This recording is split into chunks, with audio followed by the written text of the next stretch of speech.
आपका डिक्टेशन शुरू होगा 5 सेकंड के बाद।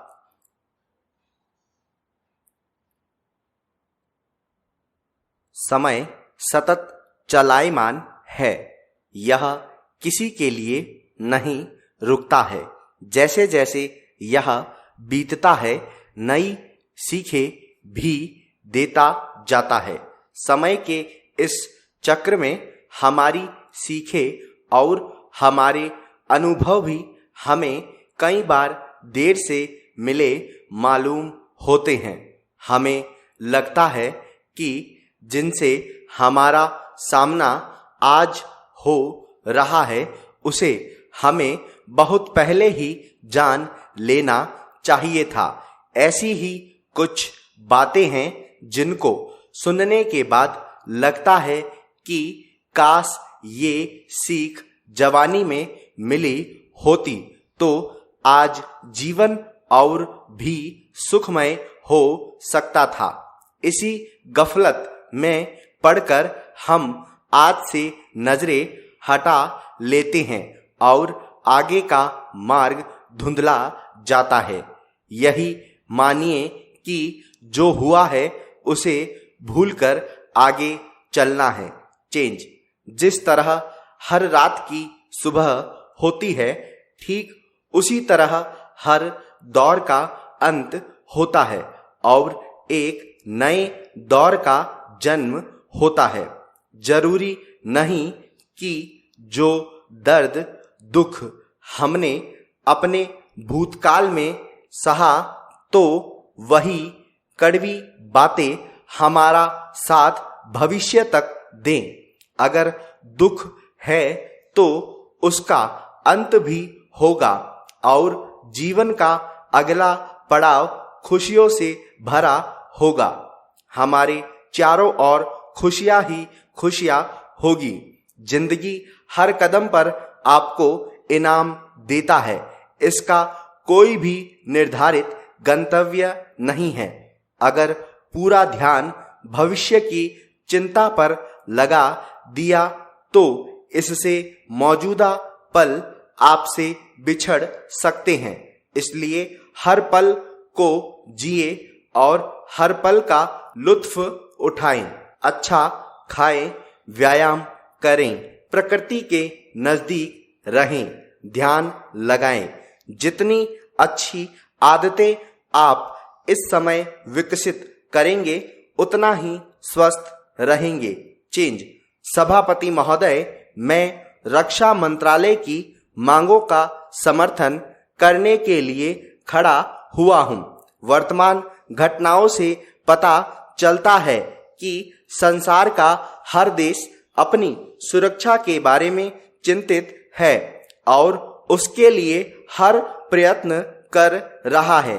इस दृष्टि से अन्य देशों की तरह हमारे देश में भी रक्षा मंत्रालय का महत्व है। मुझे इस बात की खुशी है कि जहां अन्य मंत्रालयों की उनके पिछले साल के कामों के बारे में काफी आलोचना हुई है, वहां इस मंत्रालय की कम आलोचना हुई है। इससे पता चलता है कि इस मंत्रालय ने पिछले साल अच्छा काम किया है।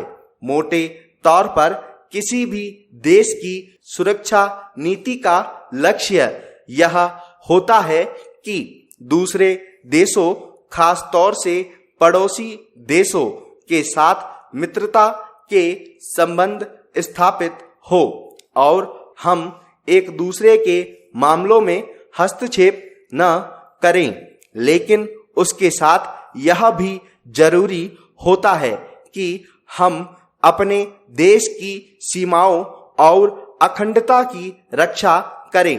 इसलिए हमारे देश का यह कर्तव्य हो जाता है कि हम अपने पड़ोसियों के कार्यों पर पूरी नजर रखें, क्योंकि आज तक हमारे देश पर जो संकट आए वे हमारे पड़ोसियों से आए हैं।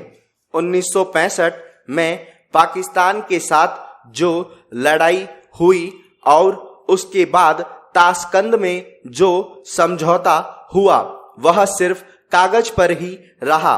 पाकिस्तान ने उस पर कोई अमल नहीं किया। इस दृष्टि से बहुत जरूरी है कि हम अपने देश की सुरक्षा की हर तरह से व्यवस्था करें। हमारा उद्देश्य दूसरों पर आक्रमण करना नहीं है, लेकिन यदि हम पर कोई आक्रमण करे तो हम में इतनी शक्ति अवश्य होनी चाहिए कि हम उसका डटकर मुकाबला कर सकें। आप जानते हैं कि पिछले दिनों पाकिस्तान को अमेरिका और चीन से काफी मदद मिली है। रक्षा मंत्रालय की रिपोर्ट में भी कहा गया है कि पिछले साल अमेरिका ने पाकिस्तान को 1500 करोड़ रुपए की फौजी सहायता दी है। आज जहां हम फौजी सामान के लिए अपने कारखानों की मदद से अपनी शक्ति बढ़ाने का प्रयत्न कर रहे हैं, वहां पाकिस्तान संसार के देशों से फौजी सामान खरीद रहा है। अपनी नीति के कारण वह सब देशों से लाभ उठा रहा है। मेरा सुझाव है कि हमें भी अपनी शक्ति बढ़ाने के लिए संसार के अन्य देशों से अधिक फौजी सामान खरीदना चाहिए। चेंज सभापति महोदय, प्रतिदिन छोटी मोटी झड़पें होती रहती है। हमारी फौजें बड़े उत्साह से उनके मुकाबले में खड़ी है। उनके हौसले बहुत ऊंचे हैं, लेकिन हमारी सरकार का भी यह कर्तव्य है कि उनके हौसले को कभी गिरने न दें। उन्हें हर तरह की सुविधा प्रदान की जाए जिससे उनका आत्मविश्वास बढ़े। मैं मंत्री महोदय से अनुरोध करूंगा कि सरकार अपनी नीतियों के प्रचार का काम ठीक प्रकार से अपनी फौजों से करे। उनको अच्छे अच्छे हथियार दे। अनुसूचित जातियों और आदिवासी जातियों के आयुक्त ने जो अपना प्रतिवेदन प्रस्तुत किया है, उस प्रतिवेदन को देखने से यह प्रतीत होता है कि इसको तैयार करने में उन्होंने बहुत परिश्रम से कार्य किया है। इसके लिए मैं उनको और उनके सहयोगियों को धन्यवाद देता हूं, परंतु साथ ही साथ इस प्रतिवेदन के संबंध में कुछ आवश्यक निवेदन भी करना चाहता हूं। पहली बात तो यह है कि इस प्रतिवेदन को देखने से ऐसा प्रतीत होता है कि इन कार्यों के लिए जिस धन का उपयोग होता है वह केंद्र सरकार, राज्य सरकारों और कुछ गैर सरकारी संस्थाओं द्वारा उपलब्ध होता है। प्रतिवेदन के अनुसार जितना धन इन कार्यों पर व्यय करने के लिए दिया जाता है, उतना धन पूरी तरह से व्यय नहीं हो पाता। मैं यह नहीं कह सकता कि आवश्यकता से अधिक धन दिया जाता है या कार्यकर्ताओं को धन प्राप्त ही नहीं होता, जिसके कारण से वह बिना खर्च हुए बच जाता है।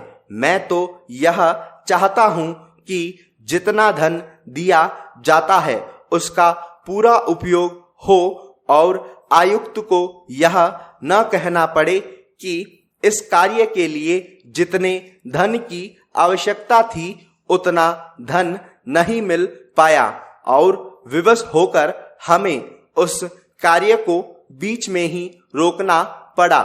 जहां तक राज्य सरकारों का संबंध है, बहुत सी राज्य सरकारें अभी तक इस कार्य में असावधानी से काम ले रही है और इस कार्य को उपेक्षा की दृष्टि से देखती है।